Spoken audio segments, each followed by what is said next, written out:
ਸਰੂਪ ਸਾਧ ਸੰਗਤ ਜੀਓ, ਵਾਹਿਗੁਰੂ ਜੀ ਕਾ ਖਾਲਸਾ ਵਾਹਿਗੁਰੂ जी की फतेह जी।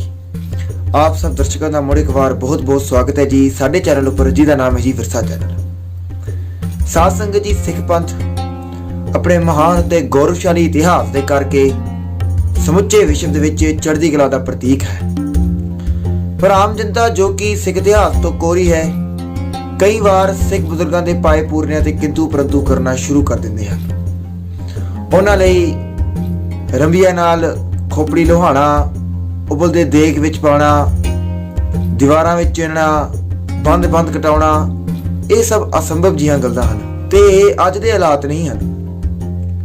20वीं सदी दे आरंभ विच भी लोकां दे इहो जिहे ख्यालात सन ते उस समय एक ऐसा साका वापरिया जिसने ना सिर्फ पिछलियां यादां नूं दोहरा दिता बल्कि समुचे विश्व नूं चूर के रख दिता ते यह साखा सी साका ननकाना साहिब। अज इस विषय पर आपां विचार करांगे। सो आओ अज दी इस वीडियो नूं शुरू करते हां जी।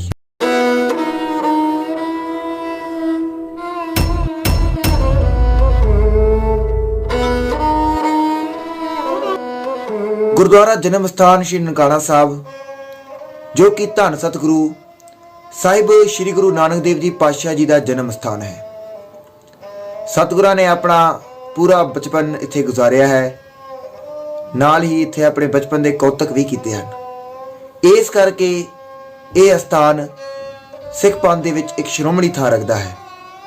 श्री ननकाना साहब उपर होए साके नूं समझण दे लई सानू सब तो पहला सिख पंथ विच होए इस तो पहलां दे हालातां नूं समझना जरूरी है ते जिस तो सानू इस साके दा पिछोकड़ ते इस साके दा मुड़ समझ आएगा। साध संगत जी, गुरु गोबिंद सिंह जी महाराज दे ज्योति जोत समान दे 60-70 साल पिछे खालसे लई जुल्मी हनेरां दा कहर आ गया। यह समा खालसे लई डाढे ते करड़े इम्तिहान दा समा सी। वक्त दी हुकूमत सिखां दा खुरा खोज मिटाउण दे लई हर जगह भाल कर रही सी ते हर जगह सिखां दे कतलेआम करा रही सी। शाही दरबार दे विच यह फरमान लगाया होया सी कि नानक प्रस्ता राह हर जाके बाइंदे बा कतल रसा नेद। पाओ कि नानक नाम लेवा जिथे भी मिल जाए उत्थे ही उसनूं कतल कर देना है। की बच्चा, की बुजुर्ग, की मातावां, की भैणां, हर किसी दा कतल कर दिंदा जांदा सी। सरकार दे इस रवैये दे करके मजबूरन सिखां नूं अपने घर बार छड्ड के जंगलां वल कूच करना पिया ते अपना ठिकाना जंगलां वल नूं करना पिया ते उत्तों ही ਜ਼ਾਲਮ राज दे इन्हां हाकमरानां नाल टक्कर लेण दा फैसला कीता। अजिहे हालातां विच गुरस्थानां दी संभाल सिखां लई एक असंभव जी गल सी। ऐसे ही समय दे विच उदासी संप्रदाय नाल ताल्लुक रखण वाले महंत उन्हां ने उस समय गुरु घर दी सेवा संभाल नूं संभालिया ते उस समय उन्हां दी एक वड्डी सेवा सी, जिस करके गुरु धाम सिखां दे गुरु धाम संभाल के रखे गए। इस जुल्मी हनेरे तो बाद फिर वो दिन भी आया जदों खालसे ने अपना राज कायम किया ते महाराजा रणजीत सिंह दे शासक हेठ खालसा राज स्थापित किया गया। महाराजा रणजीत सिंह जी ने भी गुरु घरां दी दशा नूं वेखिया ते उस समय गुरु घरां दी दशा नूं देख के महाराजा साहब ने फैसला लिया कि गुरु घरां दी आर्थिक दशा नूं असीं सुधारांगे ते उहदी आर्थिक दशा नूं सुधारन लई महाराजा साहब ने वड्डियां वड्डियां जायदादां, जगीरां, वड्डे पैसे, वड्डी रकम जिहड़ी है गुरु घरां दे नाम लगा दित्ती। इन्ना पैसा आउंदे देख ये जो महंत उस समय गद्दियां ते विराजमान सन ते गुरु घरां नूं संभाल रहे सन, उन्हां दे मन दे विच एक लालच पैदा हो गया ते ਉਹ उस समय गुरु घरां नूं अपनी निजी धरोहर समझण लग पे। नाल ही उन्हां दा निजी विश्वास ते हिंदू मत दा प्रचलित करके गुरु घर ब्राह्मणी रंगत फड़दे जा रहे सन। केवल गुरु घर ही नहीं सगों उस समय एक ऐसा हालात भी आए सन कि सिखां दे घरां दे विच भी ब्राह्मणी मत दा प्रचार जोरां शोरां ते सी। गुरु घर अंदर भी ब्राह्मणी मत दा प्रचार हुंदा सी ते जिस विच असीं इतिहासकार ये भी लिखते हैं कि श्री हरिमंदर साहब की परिक्रमा दे विच भी जो देवी देवतियां दी बुत है ਉਹ ਵੀ ਰੱਖ ਦਿੱਤੇ ਗਏ ਸਨ ਕਿਸੇ ਟਾਈਮ ਤੇ ਐਸਾ ਗੁਰੂ ਘਰਾਂ ਦੇ ਅੰਦਰ ਹੁਣ ਬ੍ਰਾਹਮਣੀ ਮਤ ਦਾ ਪ੍ਰਚਾਰ ਹੋਣ ਲੱਗ ਪਿਆ ਸੀ। ਮਹਾਰਾਜਾ ਰਣਜੀਤ ਸਿੰਘ ਜੀ ਦੇ ਅਕਾਲ ਚਲਾਣੇ ਤੋਂ ਬਾਅਦ ਤੇ ਡੋਗਰਾ ਰਾਜਾਂ ਦੀ ਧੋਖੇਬਾਜ਼ੀ ਤੋਂ ਬਾਅਦ ਪੰਜਾਬ ਅੰਦਰ ਵੀ ਜਿਸ ਤਰ੍ਹਾਂ ਸਾਰੇ ਮੁਲਕ ਦੇ ਵਿੱਚ ਉਸ ਸਮੇਂ ਅੰਗਰੇਜ਼ਾਂ ਨੇ ਆਪਣਾ ਕਬਜ਼ਾ ਜਮਾ ਲਿਆ ਸੀ, ਉਸੇ ਤਰ੍ਹਾਂ ਉਹਨਾਂ ਨੇ ਪੰਜਾਬ ਅੰਦਰ ਵੀ ਆਪਣਾ ਦਖਲ ਕੀਤਾ। ਤੇ ਉਹ ਇਹ ਗੱਲ ਭਲੀ ਭਾਂਤ ਜਾਣਦੇ ਸਨ ਕਿ ਜੇ ਸਾਨੂੰ ਕੋਈ ਟਾਕਰਾ ਦੇਣ ਵਾਲੀ ਕੌਮ ਹੈ ਤੇ ਉਹ ਸਿੱਖ ਕੌਮ। ਤੇ ਸਿੱਖਾਂ ਨੂੰ ਕਾਬੂ ਦੇ ਵਿੱਚ ਕਰਨ ਦੇ ਲਈ ਇਹਨਾਂ ਨੇ ਇੱਕ ਵਿਉਂਤ ਬਣਾਈ ਤੇ ਇਸ ਵਿਉਂਤ ਅਨੁਸਾਰ ਇਹਨਾਂ ਨੇ ਇਹ ਫੈਸਲਾ ਕੀਤਾ ਕਿ ਸਿੱਖਾਂ ਦੇ ਗੁਰੂ ਧਾਮ ਉੱਪਰ ਹੀ ਅਸੀਂ ਦਬਾਅ ਕਰਾਂਗੇ, ਅਸੀਂ ਕਾਬੂ ਬਣਾ ਕੇ ਰੱਖਾਂਗੇ ਤਾਂ ਜੋ ਸਿੱਖ ਮਜ਼ਬੂਤ ਨਾ ਹੋਣ, ਕਿਉਂਕਿ ਸਿੱਖਾਂ ਲਈ ਉਹਨਾਂ ਦੇ ਜੋ ਗੁਰੂ ਧਾਮ ਨੇ ਉਹ ਬਹੁਤ ਮਹਾਨ ਅਤੇ ਪਵਿੱਤਰ ਸਥਾਨ ਰੱਖਦੇ ਨੇ। ਸੋ ਇਸ ਨੂੰ ਦੇਖਦੇ ਹੋਏ ਅੰਗਰੇਜ਼ਾਂ ਨੇ ਇਹ ਵਿਉਂਤ ਬਣਾਈ ਤੇ ਇਸ ਵਿਉਂਤ ਵਿੱਚ ਉਹਨਾਂ ਦਾ ਸਾਥ ਦਿੱਤਾ ਉਸ ਹੀ ਸਮੇਂ ਦੇ ਗੁਰੂ ਘਰਾਂ ਦੇ ਵਿੱਚ ਚਿਮੜੇ ਹੋਏ ਮਹੰਤਾਂ ਨੇ। ਦਰਅਸਲ ਅੰਗਰੇਜ਼ਾਂ ਨੇ ਮਹੰਤਾਂ ਨੂੰ ਕਈ ਮੋਟੀ ਰਕਮ ਦਿੱਤੀ, ਉਹਨਾਂ ਨੂੰ ਲਾਲਚਾਂ ਦਿੱਤੀਆਂ, ਉਹਨਾਂ ਨੂੰ ਇਹ ਵਿਸ਼ਵਾਸ ਦਿਵਾਇਆ ਕਿ ਅਸੀਂ ਤੁਹਾਡੀ ਸਾਰੀਆਂ ਮੰਗਾਂ ਪੂਰੀ ਕਰਾਂਗੇ, ਤੁਹਾਡੀ ਸਾਰੀਆਂ ਖੁਆਇਸ਼ਾਂ ਪੂਰੀਆਂ ਕਰਾਂਗੇ, ਨਾਲ ਹੀ ਤੁਹਾਨੂੰ ਆਰਥਿਕ ਬਲ ਵੀ ਬਖਸ਼ਾਂਗੇ, ਤੁਹਾਨੂੰ ਕੋਈ ਵੀ ਕੁਝ ਨਹੀਂ ਕਰ ਸਕੇਗਾ, ਪਰ ਤੁਸੀਂ ਸਾਡਾ ਇੱਕ ਕੰਮ ਕਰਨਾ ਹੈ। ਉਹਨਾਂ ਨੇ ਸਤ ਵਚਨ ਕਹਿ ਦਿੱਤਾ ਤੇ ਕਿਹਾ ਕਿ ਸਾਡੇ ਲਈ ਕੀ ਹੁਕਮ ਹੈ। ਅੰਗਰੇਜ਼ਾਂ ਨੇ ਉਹਨਾਂ ਨੂੰ ਕਿਹਾ ਕਿ ਗੁਰੂ ਧਾਮ ਜੋ ਤੁਹਾਡੇ ਹਵਾਲੇ ਪਹਿਲੇ ਤੋਂ ਹਨ, ਉਹਨਾਂ ਦੇ ਵਿੱਚ ਕੋਈ ਵੀ ਸਿੱਖ ਆਪਣਾ ਪ੍ਰਬੰਧ ਲੈਣ ਲਈ ਨਾ ਆਵੇ। ਗੁਰੂ ਘਰ ਸਿੱਖਾਂ ਦੇ ਪ੍ਰਬੰਧ ਹੇਠ ਨਹੀਂ ਜਾਣੇ ਚਾਹੀਦੇ ਨੇ। ਗੁਰੂ ਘਰ ਦੇ ਵਿੱਚ ਜੋ ਬ੍ਰਾਹਮਣੀ ਮਤ ਦਾ ਪ੍ਰਚਾਰ ਪ੍ਰਚਲਿਤ ਹੋ ਰਿਹਾ ਹੈ ਉਸ ਨੂੰ ਹੋਰ ਵਧਾਓ। ਗੁਰਬਤ ਦੀ ਵਿਚਾਰਧਾਰਾ ਨੂੰ ਗੁਰਦੁਆਰਿਆਂ ਅੰਦਰ ਲਾਗੂ ਨਹੀਂ ਕਰਨਾ ਤੇ ਕੋਈ ਵੀ ਐਸਾ ਸਿੱਖ ਨਹੀਂ ਆਉਣਾ ਚਾਹੀਦਾ ਜੋ ਗੁਰੂ ਘਰ ਦਾ ਪ੍ਰਬੰਧ ਸੰਭਾਲ ਸਕੇ। ਤੁਸਾਂ ਨੇ ਹੀ ਗੁਰੂ ਘਰ ਦਾ ਪ੍ਰਬੰਧ ਸੰਭਾਲ ਕੇ ਰੱਖਣਾ ਹੈ ਤੇ ਸਿੱਖਾਂ ਨੂੰ ਉਹਨਾਂ ਤੇ ਜ਼ਹਿਨੀ ਤੌਰ ਤੇ ਉਹਨਾਂ ਨੂੰ ਐਸਾ ਕਮਜ਼ੋਰ ਬਣਾ ਦਿਓ ਕਿ ਉਹ ਅੰਗਰੇਜ਼ ਸਰਕਾਰ ਵੱਲ ਆਵਾਜ਼ ਨਾ ਉਠਾ ਸਕਣ। ਤੇ ਇਹ ਤੇ ਉਹਨਾਂ ਲਈ ਸੋਨੇ ਤੇ ਸੁਹਾਗਾ ਹੋ ਗਿਆ, ਕਿਉਂਕਿ ਉਹ ਪਹਿਲੇ ਤੋਂ ਹੀ ਆਪਣਾ ਪ੍ਰਚਾਰ ਕਰ ਰਹੇ ਸਨ। ਉੱਪਰੋਂ ਉਹਨਾਂ ਨੂੰ ਇੰਨੀ ਕੁ ਆਰਥਿਕ ਸਹਾਇਤਾ ਮਿਲ ਗਈ ਕਿ ਉਹਨਾਂ ਨੇ ਹੁਣ ਸੋਚ ਲਿਆ ਸੀ ਕਿ ਹੁਣ ਸਾਡੇ ਜਿਹੜੇ ਗੁਰੂ ਘਰ ਨੇ ਇਹ ਹੁਣ ਸਾਡੀਆਂ ਜਾਇਦਾਦਾਂ ਨੇ, ਇਹ ਸਾਡੀ ਵਿਰਾਸਤ ਹੈ, ਇਸ ਤੇ ਹੁਣ ਕੋਈ ਕਬਜ਼ਾ ਨਹੀਂ ਕਰ ਸਕੇਗਾ। ਬਸ ਫਿਰ ਕੀ ਸੀ, ਹਰ ਕਿਸੇ ਗੁਰੂ ਘਰ ਦੇ ਵਿੱਚ ਭਾਵੇਂ ਛੋਟਾ ਹੋਵੇ ਜਾਂ ਵੱਡਾ ਹੋਵੇ, ਇਤਿਹਾਸਕ ਹੋਵੇ ਜਾਂ ਸਿੰਘ ਸਭਾ ਹੋਵੇ, ਇਹਨਾਂ ਮਹੰਤਾਂ ਨੇ ਕੁਕਰਮ ਕਰਨੇ ਸ਼ੁਰੂ ਕਰ ਦਿੱਤੇ। ਗੁਰੂ ਘਰਾਂ ਦੇ ਵਿੱਚ ਐਸੇ ਕੁਕਰਮ ਹੋਣ ਲੱਗ ਪਏ ਜੋ ਨਾ ਹੀ ਕਦੇ ਸੁਣਨ ਨੂੰ ਮਿਲੇ ਨੇ ਤੇ ਨਾ ਹੀ ਕਦੇ ਦੇਖਣ ਨੂੰ ਮਿਲੇ ਨੇ। ਗੁਰੂ ਘਰਾਂ ਦੇ ਵਿੱਚ ਨਸ਼ਿਆਂ ਦੀ ਵਰਤੋਂ ਸ਼ੁਰੂ ਹੋ ਗਈ, ਜਾਤੀਵਾਦ ਨੂੰ ਗੁਰੂ ਘਰ ਦੇ ਵਿੱਚ ਬੜਾਵਾ ਦਿੱਤਾ ਗਿਆ ਤੇ ਇਸ ਤਰ੍ਹਾਂ ਹੋਰ ਕੁਕਰਮ ਗੁਰੂ ਘਰ ਦੇ ਅੰਦਰ ਕੀਤੇ ਗਏ ਨੇ। ਸੱਚਖੰਡ ਸ੍ਰੀ ਹਰਿਮੰਦਰ ਸਾਹਿਬ ਤੋਂ ਲੈ ਕੇ ਹਰ ਕੋਈ ਐਸਾ ਗੁਰਦੁਆਰਾ ਜਿਸ ਨਾਲ ਨਿਤਾ ਪ੍ਰਤੀ ਸਿੱਖ ਆਪਣੀ ਅਰਦਾਸ ਸੋਚਦਾ ਸੀ, ਹਰ ਕਿਸੇ ਗੁਰੂ ਘਰ ਦੇ ਵਿੱਚ ਐਸੇ ਬ੍ਰਾਹਮਣੀ ਮਤ ਤੇ ਐਸੇ ਕੁਕਰਮ ਨੂੰ ਬਹੁਤ ਬੜਾਵਾ ਦਿੱਤਾ ਗਿਆ। ਇੱਕ ਐਸਾ ਸਮਾਂ ਵੀ ਆ ਗਿਆ ਸੀ ਕਿ ਸਿੱਖਾਂ ਨੂੰ ਗੁਰੂ ਘਰ ਜਾਣ ਤੋਂ ਵੀ ਡਰ ਲੱਗ ਗਿਆ ਸੀ, ਕਿਉਂਕਿ ਮਹੰਤਾਂ ਨੇ ਐਸਾ ਕਬਜ਼ਾ ਉੱਤੇ ਜਮਾ ਕੇ ਰੱਖਿਆ ਸੀ ਤੇ ਐਸੇ ਕੁਕਰਮ ਉੱਥੇ ਲਾ ਕੇ ਰੱਖੇ ਸਨ, ਆਪਣੇ ਡੇਰੇ ਬਣਾ ਕੇ ਰੱਖੇ ਸਨ ਕਿ ਸਿੱਖ ਇਹ ਵੀ ਚਾਹੁੰਦੇ ਸਨ ਕਿ ਕਿਤੇ ਸਾਡੀ ਇੱਜ਼ਤ ਤੇ ਹੀ ਨਾ ਹੱਥ ਪਾ ਦੇਣ। ਤੇ ਇਸ ਕਰਕੇ ਗੁਰੂ ਘਰ ਦੇ ਵਿੱਚ ਜਾਣਾ ਵੀ ਇੱਕ ਖੌਫਨਾਕ ਗੱਲ ਹੋ ਗਈ ਸੀ ਉਸ ਸਮੇਂ ਤੇ ਐਸੇ ਵਿਗੜੇ ਹਾਲਾਤਾਂ ਦੇ ਵਿੱਚ ਵੀ ਐਸੀ ਘਟਨਾਵਾਂ ਵਾਪਰੀਆਂ ਗੁਰੂ ਘਰ ਦੇ ਵਿੱਚ, ਜਿਸ ਤਰ੍ਹਾਂ ਕਿ ਕੁਝ ਘਟਨਾਵਾਂ ਇਸ ਪ੍ਰਕਾਰ ਹਨ ਕਿ ਇੱਕ ਸ਼ਰਧਾਲੂ ਜੋ ਕਿ ਇੱਕ ਅਛੂਤ ਸੀ, ਪਹਿਲਾਂ ਅਛੂਤ ਬਰਾਦਰੀ ਜੋ ਕਿ ਹਿੰਦੂ ਸਮਾਜ ਦੇ ਵਿੱਚ ਜੋ ਸ਼ੂਦਰ ਹੁੰਦੇ ਨੇ, ਜਿਨ੍ਹਾਂ ਨੂੰ ਅਛੂਤ ਮੰਨਿਆ ਜਾਂਦਾ ਹੈ, ਉਹਦੇ ਨਾਲ ਸੰਬੰਧ ਰੱਖਦਾ ਸੀ। ਉਸਨੇ ਅੰਮ੍ਰਿਤ ਛਕ ਕੇ ਉਹ ਗੁਰੂ ਦਾ ਸਿੰਘ ਬਣ ਗਿਆ ਤੇ ਇਸ ਸਬੰਧ ਦੇ ਵਿੱਚ ਉਹ ਆਪਣੇ ਪਰਿਵਾਰ ਦੇ ਨਾਲ ਸੱਚਖੰਡ ਸ੍ਰੀ ਹਰਿਮੰਦਰ ਸਾਹਿਬ ਦੇ ਦਰਸ਼ਨਾਂ ਨੂੰ ਆਇਆ। ਉੱਥੇ ਦੇ ਮਹੰਤਾਂ ਨੂੰ ਜਦੋਂ ਇਹ ਪਤਾ ਲੱਗਿਆ ਕਿ ਇਹ ਇੱਕ ਸ਼ੂਦਰ ਹੋ ਕੇ ਅੰਮ੍ਰਿਤ ਛਕ ਕੇ ਗੁਰੂ ਦਾ ਸਿੰਘ ਬਣਿਆ ਹੈ, ਉਹਨਾਂ ਨੇ ਉਸ ਸਿੱਖ ਨੂੰ ਧੱਕੇ ਮਾਰ ਕੇ ਸੱਚਖੰਡ ਸ੍ਰੀ ਹਰਿਮੰਦਰ ਸਾਹਿਬ ਤੋਂ ਬਾਹਰ ਕਰ ਦਿੱਤਾ ਗਿਆ। ਨਿਰਾਸ਼ ਹੋਇਆ ਇਹ ਸ਼ਰਧਾਲੂ ਜਦੋਂ ਅੱਗੇ ਚੱਲ ਰਿਹਾ ਸੀ, ਅੱਗੇ ਇਸਨੇ ਇੱਕ ਈਸਾਈ ਮਤ ਵਾਲਾ ਬੰਦਾ ਵੇਖਿਆ। ਇਸਨੇ ਦੇਖਿਆ ਜਦੋਂ ਇਹ ਦਰਬਾਰ ਸਾਹਿਬ ਗਿਆ ਨਾ ਈਸਾਈ ਮਤ ਵਾਲਾ, ਤੇ ਉਸਦੀ ਬੜੀ ਖਾਤਰਦਾਰੀ ਮਹੰਤ ਕਰਦੇ ਸਨ, ਕਿਉਂਕਿ ਮਹੰਤਾਂ ਨੂੰ ਤਾਂ ਅੰਗਰੇਜ਼ਾਂ ਕੋਲੋਂ ਸ਼ਹਿ ਪ੍ਰਾਪਤ ਹੋ ਰਹੀ ਸੀ। ਤੇ ਇਸਨੇ ਦੇਖਿਆ ਕਿ ਜਦੋਂ ਇਸ ਮਤ ਦੀ ਇੰਨੀ ਇੱਜ਼ਤ ਹੈ, ਮੈਂ ਇਹੀ ਧਰਮ ਹੁਣ ਅਪਣਾ ਲਵਾਂਗਾ। ਉਹਨੇ ਜਾ ਕੇ ਈਸਾਈ ਧਰਮ ਅਪਣਾ ਲਿਆ। ਕੁਝ ਸਮਾਂ ਬਾਅਦ ਉਹ ਫਿਰ ਸੱਚਖੰਡ ਸ੍ਰੀ ਹਰਿਮੰਦਰ ਸਾਹਿਬ ਆਇਆ, ਪਰ ਹੁਣ ਉਸਨੇ ਪੂਰਾ ਸੂਟ ਬੂਟ ਪਹਿਨਿਆ ਹੋਇਆ ਸੀ, ਆਪਣੇ ਸਿਰ ਤੇ हैट रखी हुई सी, पूरा ईसाइयां वाला लिबास उसने धारण किया हुआ सी। ते जदों सचखंड श्री हरिमंदर साहब मत्था टेकण आया, महंता ने ना उसनूं सरोपा दिता। ऐसे हालात अज भी देखने को मिलते हैं कि जो लोग सिੱਖੀ विचारधारा तो उल्ट काम करके सिੱਖੀ नूं मुकाउण ਦੀਆਂ ਕੁਝ ਚਾਲਾਂ कर रहे हैं ਤੇ गुरुद्वारे के प्रबंधक उन्होंने ਸਰੋਪਾ दे के नवाज रहे हैं।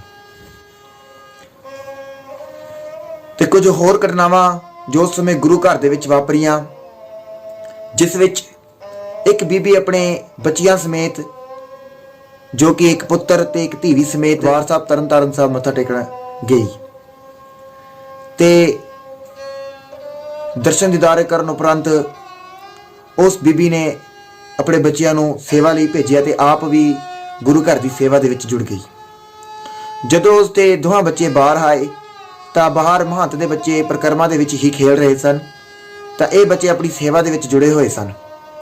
इन्हां बच्चियां ने महंता दे जो बच्चे सन उन्होंने इस बीबी दे बच्चियां नूं पहलां तंग करना शुरू कर दिता, फिर छेड़खानी की, धीवी की इज्जत ते हथ पाया ते इसे खेड़ दे विच ही, जिन्होंने असीं खेड़ नहीं कह सकते हाँ, उन्हां महंता का दबाव कह सकते हैं जो उन्होंने गुरु घर उपर हुण जो बनाया होया सी, उन्हां दे कुकर्म दस सकते हैं। उन्होंने उस मुंडे नूं पत्थर नाल बन के श्री तरनताਰਨ साहब के सरोवर दे विच सुट दिता ते जिथे वो तड़फदा मर गया। इधर धीवी की इज्जत नाल उन्होंने खिलवाड़ कर दिता। इस घटना तो बाद ये बीबी श्री दरबार साहब पुजी, जिथे कि कुछ सिख दर्शन करन नूं आए सन ते इस बीबी ने उत्थे उच्ची आवाज़ दे विच एक होका लाया कि भाई सिखो, तुसीं मर रहे हो या जी रहे हो। इस घटना ते ऐसियां होर घटनावां तो बाद पंथ सुचेत हो गया। सिख पंथ ने सोचा कि हुण गुरु घरां दे विच जो ये ब्राह्मणवादी महंत चिंबड़े हुए ने, इन्हां नूं बाहर कढाउणा ही पएगा ते इस ही कारज नूं सिरे चाड़न दे लई ਸਿੰਘਾਂ ने अपनियां लहरां स्थापित कीतियां ते लहरां दे अधीन हो के ही सारे सिख जथेबंद हो गए। सन 1858 ਦੇ ਵਿੱਚ महाराणी विक्टोरिया ने भी ऐलान किया सी कि गौरमेंट यानी कि ब्रिटिश सरकार जो इंडिया ਦੇ ਵਿੱਚ उस वक्त रूल कर रही सी कि वो कोई धार्मिक स्थान ਦੇ ਵਿੱਚ दखलअंदाजी ना करन, खास करके सिखां ਦੇ गुरु धामां ਦੇ ਵਿੱਚ वो बिल्कुल भी दखलअंदाजी ना करन। पर इस तो उल्ट जो इत्थे दी उस समय की कॉलोनीअल गौरमेंट सी, उन्होंने यह फैसला करके रखिया सी कि नहीं, जे असीं इन्हां नूं ढिल बख्श दित्ती ते इह साडे ते भारे जरूर पैणगे ते जिस नाल साडा खात्मा फिर नेड़े आ जाएगा। ते उन्होंने मनता नूं होर शवै दित्ती कि गुरु घरां दी रोह रीतियां नूं बदल के रख देना है। वो आप जदों गुरु घर आउंदे सी तां सिर नंगे ते बूट पा के ही गुरु घर दे विच वड़ जांदे सन ते गुरु घर दी मर्यादा दा उक्का भी ख्याल नहीं सन रखदे। जदों सारे सिंह लहरां दे अधीन होकर जथेबंद होने शुरू हो गए तां इसे समय अंदर सन 1873 दे विच सिंह सभा लहर सामने आई ते पहले विश्व युद्ध तो बाद गुरुद्वारा सुधार लहर भी सामने आई। ये दो लहरां ही सन जिन्हां ने पंथ नूं एकत्रता विच कीता ते गुरुद्वारिਆਂ ਦੇ प्रबंध नूं संभालण एक बहुत वडमला कारज कीता है। दोहां लहरां ने मुख उद्देश ये रखिया कि सिख मर्यादा नूं सारे घर घर दे विच पहुंचाना है ते गुरु घर दे विच गुरमत मर्यादा नूं निभाउणा है। पर हले भी महंत गुरु घर दे विच ही विराजमान सन ते गुरु घर नूं छड्डण दा नां नहीं सन ले रहे। कई बार उन्हां नूं चिट्ठियां राहीं जां होर आगूआं राहीं इह सुचेत किया गया कि भाई तुसीं गुरु घर दे विच गुरमत मर्यादा अनुसार ही काम करो, पर उन्होंने टाल मटोल करके यह कहने दसिया कि यह गुरु घर साडी धरोहर है, असीं जिस तरह चलावांगे ये उस तरह ही चलणगे। ऐसे हालात उस समय बन गए सन। हालात बद तो बदतर हो रहे सन ते गुरु घर महंतां दे अखाड़े बन रहे सन। इधरों सिख भी चाहुंदे सन कि किसी भी हालात दे विच इन्हां नूं इत्थों बाहर कढीए। अंग्रेज़ां ने भी पूरी ताकत दे नाल सिखां दा खुरा खोज मिटाउण दे लई इह कारज आरंभिया होया सी ते सिखां नूं अपने प्रबंध अधीन रखण दे लई उन्हां ने महंतां नूं होर आर्थिक बल देना शुरू कर दिता, जिस अधीन ऐसे भी किस्से वापरे जो सरकार ने सिख विरुद्ध साजिशां विच इस्तेमाल कीते। कई सिंघां नूं बंदी बना लिया गया, अमृतधारी सिंघां नूं उन्हां दी किरपान लाउण लई कहा गया, नाल ही गुरुद्वारा श्री रकाबगंज साहब की दीवार नूं ढा दिता गया। ते ऐसे हालातां विच सिख जथेबंदियां होर सचेत हो गईयां। उन्होंने सोचा कि जे ਆਪਣੇ ਗੁਰੂ ਘਰਾਂ ਨੂੰ ਆਜ਼ਾਦ ਕਰਾਉਣਾ ਹੈ ਤਾਂ ਕੁਝ ਐਸੀ ਵਿਉਂਤਬੰਦੀ ਕਰਨੀ ਹੋਏਗੀ, ਘਰ ਘਰ ਦੇ ਵਿੱਚ ਗੁਰਮਤਿ ਮਰਿਆਦਾ ਨੂੰ ਲਾਗੂ ਕਰਨਾ ਹੀ ਹੋਏਗਾ। 1919 ਦੇ ਵਿੱਚ ਕੌਮ ਦੀ ਇੱਕ ਧਾਰਮਿਕ ਜਥੇਬੰਦੀ ਸਾਹਮਣੇ ਆਈ ਜਿਸ ਦਾ ਨਾਮ ਰੱਖਿਆ ਗਿਆ ਚੀਫ ਖਾਲਸਾ ਦੀਵਾਨ। ਉਸ ਸਮੇਂ ਇੱਕ ਵਾਹਿਦੀ ਐਸੀ ਜਥੇਬੰਦੀ ਜੀ ਜੋ ਸਿੱਖ ਧਰਮ ਮਰਿਆਦਾ ਲਈ ਕੰਮ ਕਰ ਰਹੀ ਸੀ, ਪਰ ਇਹ ਵੀ ਸਰਕਾਰ ਦੇ ਅਧੀਨ ਹੋ ਕੇ ਹੀ ਕੰਮ ਕਰ ਰਹੇ ਸਨ। ਉਸ ਸਮੇਂ ਐਸੇ ਕੁਝ ਗੁਰਸਿੱਖ ਸਨ ਜਿਨ੍ਹਾਂ ਨੇ ਇਸ ਜਥੇਬੰਦੀ ਖਿਲਾਫ ਹੀ ਆਵਾਜ਼ ਉਠਾਈ, ਕਿਉਂਕਿ ਇਹ ਸਰਕਾਰ ਦੇ ਅਧੀਨ ਹੋ ਕੇ, ਪ੍ਰਬੰਧ ਦੇ ਅਧੀਨ ਹੋ ਕੇ ਕੰਮ ਕਰ ਰਹੇ ਸਨ ਤੇ ਗੁਰਮਰਿਆਦਾ ਨੂੰ ਉਸ ਢੰਗ ਦੇ ਨਾਲ ਲਾਗੂ ਨਹੀਂ ਕਰ ਰਹੇ ਸਨ ਤੇ ਸਰਕਾਰ ਨੂੰ ਉਹ ਸਵਾਲ ਨਹੀਂ ਪੁੱਛ ਰਹੇ ਸਨ ਜੋ ਹਰ ਕਿਸੇ ਸਿੱਖ ਦੇ ਮਨਾਂ ਵਿੱਚ ਭਾਂਬੜ ਮਚਾ ਰਹੇ ਸਨ। ਉਹ ਕਿਸ ਹੱਕ ਦੇ ਨਾਲ ਗੁਰੂ ਘਰ ਦੇ ਵਿੱਚ ਦਖਲਅੰਦਾਜ਼ੀ ਕਰ ਰਹੇ ਹਨ। ਤੇ ਇਸੇ ਸਬੰਧ ਦੇ ਵਿੱਚ ਲਾਇਲਪੁਰ ਇਲਾਕੇ ਦੇ ਗੁਰਸਿੱਖਾਂ ਨੇ ਇਸ ਜਥੇਬੰਦੀ ਖਿਲਾਫ ਆਵਾਜ਼ ਉਠਾਈ। ਇਹ ਸਭ ਤੋਂ ਪਹਿਲੇ ਗੁਰਸਿੱਖ ਸਨ ਜਿਨ੍ਹਾਂ ਨੇ ਇਸ ਜਥੇਬੰਦੀ ਖਿਲਾਫ ਆਪਣੀ ਆਵਾਜ਼ ਬੁਲੰਦ ਕੀਤੀ। ਅੰਗਰੇਜ਼ਾਂ ਨਾਲ ਸ਼ੋਅ ਇਸ ਗੱਲ ਤੋਂ ਵੀ ਸਾਨੂੰ ਪਤਾ ਲੱਗਦੀ ਹੈ ਜਦੋਂ 13 ਅਪ੍ਰੈਲ 1919 ਵਿੱਚ ਜਲਿਆਂਵਾਲਾ ਬਾਗ ਦਾ ਖੂਨੀ ਸਾਕਾ ਵਾਪਰਿਆ, ਜਿਸ ਵਿੱਚ ਹਜ਼ਾਰਾਂ ਨਿਰਦੋਸ਼ ਲੋਕਾਂ ਦਾ ਕਤਲ ਕੀਤਾ ਗਿਆ ਜਨਰਲ ਡਾਇਰ ਵੱਲੋਂ। ਉਸ ਹੀ ਜਨਰਲ ਡਾਇਰ ਨੂੰ ਸ਼੍ਰੀ ਅਕਾਲ ਤਖਤ ਸਾਹਿਬ ਦੇ ਉਸ ਸਮੇਂ ਮਹੰਤਾਂ ਵੱਲੋਂ ਥਾਪੇ ਗਏ ਜਥੇਦਾਰ ਅਰੁਣ ਸਿੰਘ ਨੇ ਸਰੂਪਾ ਦੇ ਦਿੱਤਾ ਤੇ ਉਹ ਇਹ ਦਰਸਾ ਰਿਹਾ ਸੀ ਕਿ ਜਨਰਲ ਡਾਇਰ ਨੂੰ ਅਸੀਂ ਇਸ ਕਾਰਜ ਲਈ ਬੜੀ ਸ਼ਲਾਘਾਯੋਗ ਉਸਨੇ ਕਦਮ ਚੁੱਕਿਆ ਹੈ ਤੇ ਨਾਲ ਹੀ ਅਸੀਂ ਉਸ ਨੂੰ ਇਹ ਸਨਮਾਨ ਬਖਸ਼ਦੇ ਹਾਂ ਤੇ ਉਹਨੂੰ ਮਾਫ ਕਰ ਦਿੰਦੇ ਹਾਂ ਇਸ ਕੰਮ ਦੇ ਲਈ। ਇਸ ਘਟਨਾ ਨੇ ਸਿੱਖਾਂ ਨੂੰ ਹੋਰ ਝੰਜੋੜ ਕੇ ਰੱਖ ਦਿੱਤਾ ਕਿ ਸਿੱਖਾਂ ਦੇ ਸਰਵੋੱਚ ਧਾਰਮਿਕ ਸਥਾਨ ਦੇ ਵਿੱਚ ਉਸ ਬੰਦੇ ਨੂੰ ਸਰੂਪਾਓ ਭੇਟ ਕੀਤਾ ਗਿਆ ਜਿਸ ਨੇ ਨਿਰਦੋਸ਼ ਬੇਸਹਾਰਾ ਬੱਚੇ, ਬੱਚੀਆਂ, ਬਜ਼ੁਰਗ, ਮਾਤਾਵਾਂ ਸਾਰਿਆਂ ਦਾ ਕਤਲ ਕਰ ਦਿੱਤਾ। ਲਾਇਲਪੁਰ ਦੇ ਗੁਰਸਿੱਖਾਂ ਨੇ ਹੀ ਮਿਲ ਵਰਤਨ ਕਰਕੇ ਇੱਕ ਗੁਪਤ ਮੀਟਿੰਗ ਦੌਰਾਨ 21 ਮਈ ਸਨ 1920 ਨੂੰ ਅਕਾਲੀ ਰੋਜ਼ਨਾਮੇ ਨਾਂ ਦਾ ਇੱਕ ਅਖਬਾਰ ਕੱਢਿਆ ਜੋ ਕਿ ਘਰ ਘਰ ਦੇ ਵਿੱਚ ਜਾਣਾ ਆਰੰਭ ਹੋ ਗਿਆ। ਲੋਕ ਘਰੋਂ ਘਰੀ ਬੈਠ ਕੇ ਜਦੋਂ ਇਸ ਅਖਬਾਰ ਨੂੰ ਪੜ੍ਹਦੇ ਸਨ ਤਾਂ ਉਹਨਾਂ ਦੇ ਹਿਰਦੇ ਅੰਦਰ ਉਹ ਜੋਸ਼ ਉਬਾਲਣ ਮਾਰਨ ਲੱਗ ਪਿਆ ਸੀ ਜਿਸ ਦੇ ਤਹਿਤ ਆਪਣੇ ਗੁਰੂ ਘਰਾਂ ਨੂੰ ਆਜ਼ਾਦ ਕਰਾਉਣ ਦੀ ਲਹਿਰ ਦੇ ਵਿੱਚ ਜੁੜ ਗਏ। ਘਰੋਂ ਘਰੀ ਵਿੱਚ ਅਕਾਲੀ ਪੈਦਾ ਹੋਣ ਲੱਗ ਪਏ ਤੇ ਲੋਕਾਂ ਨੇ ਹੁਣੇ ਠਾਣ ਲਿਆ ਸੀ ਕਿ ਅਸੀਂ ਆਪਣੇ ਗੁਰੂ ਘਰ ਨੂੰ ਆਜ਼ਾਦ ਜ਼ਰੂਰ ਕਰਾਉਣਾ ਹੈ। ਮਾਸਟਰ ਸੁੰਦਰ ਸਿੰਘ ਜੀ, ਸਰਦਾਰ ਮੰਗਲ ਸਿੰਘ ਜੀ, ਗਿਆਨੀ ਹੀਰਾ ਸਿੰਘ ਜੀ ਦਰਦ, ਇਹ ਐਸੇ ਕੁਝ ਗੁਰਸਿੱਖ ਸਨ ਜੋ ਇਸ ਅਕਾਲੀ ਅਖਬਾਰ ਦੇ ਮੋਢੀਆਂ ਵਿੱਚੋਂ ਸਨ।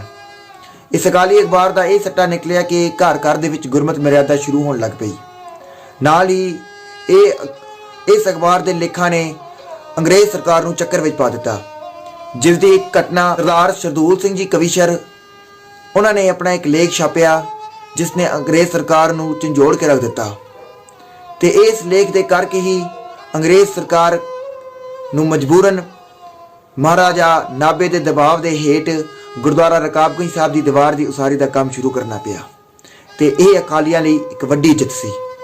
ਤੇ ਉਸ ਤੋਂ ਬਾਅਦ ਸਾਰੇ ਸਿੰਘਾਂ ਨੇ ਆਪਣੇ ਕਮਰ ਕਸ ਲਏ ਤੇ ਉਹਨਾਂ ਨੇ ਇਹ ਪ੍ਰਣ ਲੈ ਲਿਆ ਕਿ ਹੁਣ ਗੁਰੂ ਘਰਾਂ ਵਿੱਚੋਂ ਇਹਨਾਂ ਮਹੰਤਾਂ ਨੂੰ ਕੱਢਣਾ ਹੀ ਹੈ।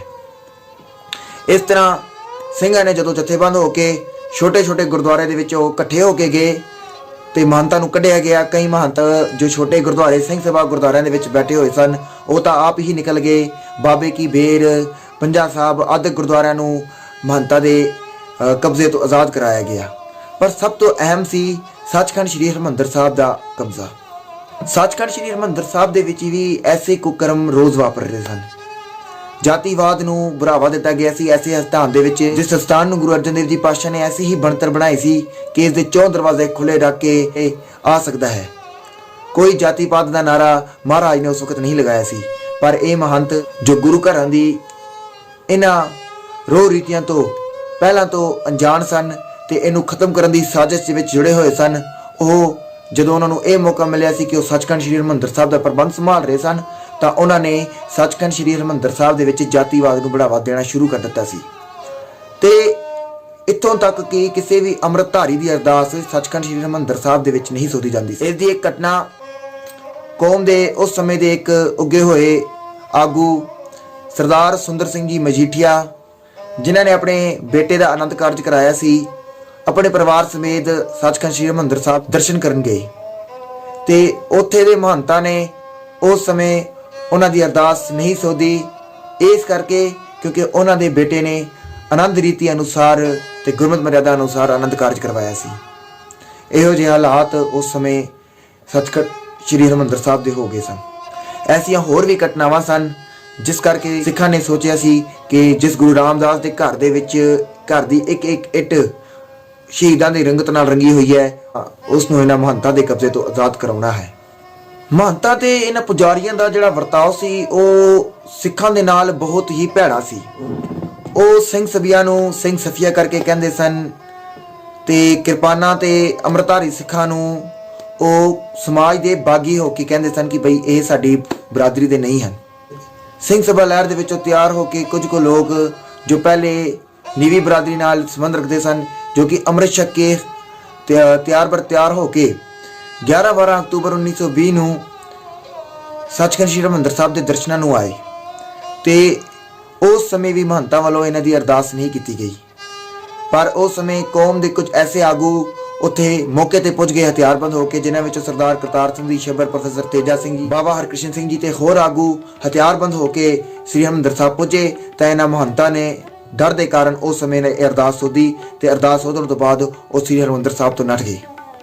ਤੇ ਜਦੋਂ ਸਿੱਖ ਹੋਰ ਇਕੱਠੇ ਹੋ ਗਏ ਤੇ ਉਹ ਸ਼੍ਰੀ ਅਕਾਲ ਤਖਤ ਸਾਹਿਬ ਵੱਲ ਨੂੰ ਵੀ ਗਏ ਤੇ ਜਿੱਥੋਂ ਦੇ ਜਥੇਦਾਰ ਵੀ ਉਸ ਸਮੇਂ ਸਾਰੇ ਸਿੱਖਾਂ ਦੇ ਜਥੇਬੰਦ ਹੋ ਕੇ ਦੇਖਣ ਦੇ ਵਿੱਚ ਡਰ ਗਿਆ, ਉਹ ਵੀ ਉੱਥੋਂ ਰਫੂ ਸ਼ਕਰ ਹੋ ਗਿਆ ਸੀ। ਇਸ ਤਰ੍ਹਾਂ ਸਿੰਘਾਂ ਨੇ ਉਸ ਸਮੇਂ ਸੱਚਖੰਡ ਸ੍ਰੀ ਹਰਿਮੰਦਰ ਸਾਹਿਬ ਦਾ ਕੰਟਰੋਲ ਆਪਣੇ ਹੱਥਾਂ ਦੇ ਵਿੱਚ ਲਿਆ ਤੇ 12-13 ਅਕਤੂਬਰ ਨੂੰ ਹੀ ਉਹ ਮੈਂਬਰਾਂ ਕਮੇਟੀ ਬਣਾ ਕੇ ਦਰਬਾਰ ਸਾਹਿਬ ਦਾ ਪ੍ਰਬੰਧ ਸੰਭਾਲਿਆ ਗਿਆ। ਹੁਣ ਉਹ ਵਕਤ ਆ ਗਿਆ ਸੀ ਜਦੋਂ ਸਿੰਘਾਂ ਨੂੰ ਇੱਕ ਕੇਂਦਰੀ ਸਿੱਖ ਜਥੇਬੰਦੀ ਦੀ ਲੋੜ ਸੀ, ਜੋ ਕਿ ਸਾਰੇ ਗੁਰਦੁਆਰਿਆਂ ਦੇ ਪ੍ਰਬੰਧ ਨੂੰ ਆਪਣੇ ਅਧੀਨ ਸੰਭਾਲ ਸਕੇ। ਇਸ ਸਬੰਧ ਦੇ ਵਿੱਚ 15 ਤੇ 16 ਨਵੰਬਰ 1920 ਨੂੰ ਇਹ 2-3 ਸਿੰਘਾਂ ਨੇ ਸ਼੍ਰੀ ਅਕਾਲ ਤਖਤ ਸਾਹਿਬ ਤੇ ਇਕੱਠ ਕੀਤਾ ਤੇ ਇੱਕ ਜਥੇਬੰਦੀ ਸਥਾਪਿਤ ਕੀਤੀ ਗਈ, ਜਿਸ ਦਾ ਨਾਮ ਰੱਖਿਆ ਗਿਆ ਸ਼੍ਰੋਮਣੀ ਗੁਰਦੁਆਰਾ ਪ੍ਰਬੰਧਕ ਕਮੇਟੀ। ਤੇ ਇਸ ਕਮੇਟੀ ਵਿੱਚ 175 ਮੈਂਬਰ ਸਨ ਤੇ ਜਿਨ੍ਹਾਂ ਵਿੱਚੋਂ 36 ਮੈਂਬਰ ਅੰਗਰੇਜ਼ ਸਰਕਾਰ ਦੇ ਹੀ ਨਾਮਚੀਨ ਮੈਂਬਰ ਸਨ। ਕਮੇਟੀ ਦੇ ਸਭ ਤੋਂ ਪਹਿਲੇ ਪ੍ਰਧਾਨ ਬਣੇ ਸਰਦਾਰ ਸੁੰਦਰ ਸਿੰਘ ਜੀ ਮਜੀਠੀਆ। ਇਹ ਕਮੇਟੀ ਦੇ ਗਠਿਤ ਹੋਣ ਤੋਂ ਬਾਅਦ ਸਿੱਖ ਸੰਗਤਾਂ ਦੇ ਜੋਸ਼ ਦੇ ਵਿੱਚ ਹੋਰ ਵਾਧਾ ਹੋ ਗਿਆ। ਸਿੰਘਾਂ ਨੇ ਘਰੋਂ ਘਰੀ ਆ ਕੇ ਦਰਬਾਰ ਸਾਹਿਬ ਦੇ ਦਰਸ਼ਨ ਕੀਤੇ ਤੇ ਉੱਥੇ ਇਕੱਠ ਹੋ ਕੇ ਆਪਣੇ ਗੁਰਮਤੇ ਪਾਸ ਕਰਕੇ ਹੋਰ ਗੁਰਦੁਆਰਿਆਂ ਦਾ ਪ੍ਰਬੰਧ ਸੰਭਾਲਣ ਲਈ ਤਿਆਰੀ ਖਿੱਚ ਲਈ ਤੇ ਜਿਸ ਵਿੱਚ ਸ਼੍ਰੀ ਤਰਨਤਾਰਨ ਸਾਹਿਬ ਦਾ ਪ੍ਰਬੰਧ ਵੀ ਸੰਭਾਲਿਆ ਗਿਆ, ਜਿੱਥੇ ਕਿ 2 ਸਿੰਘਾਂ ਦੀ ਸ਼ਹਾਦਤ ਇਸ ਲਹਿਰ ਦੀ ਸਭ ਤੋਂ ਪਹਿਲੀਆਂ ਸ਼ਹਾਦਤਾਂ ਭਾਈ ਹਜ਼ਾਰਾ ਸਿੰਘ ਜੀ ਤੇ ਭਾਈ ਹੁਕਮ ਸਿੰਘ ਜੀ ਦੀ ਸ਼ਹਾਦਤਾਂ ਸਭ ਤੋਂ ਪਹਿਲੀਆਂ ਸ਼ਹਾਦਤਾਂ ਸਨ। ਤੇ ਇਸ ਤਰ੍ਹਾਂ ਸਿੰਘਾਂ ਨੇ ਅਲੱਗ-ਅਲੱਗ ਗੁਰਦੁਆਰਿਆਂ ਦਾ ਪ੍ਰਬੰਧ ਸੰਭਾਲ ਲਿਆ ਤੇ ਇਹ ਸਭ ਹੁੰਦੇ ਦੇਖ ਹੁਣ ਸਿੰਘਾਂ ਨੇ ਸੋਚਿਆ ਕਿ ਸ਼੍ਰੀ ਨਨਕਾਣਾ ਸਾਹਿਬ ਗੁਰਦੁਆਰਾ ਜਨਮ ਸਥਾਨ ਦਾ ਪ੍ਰਬੰਧ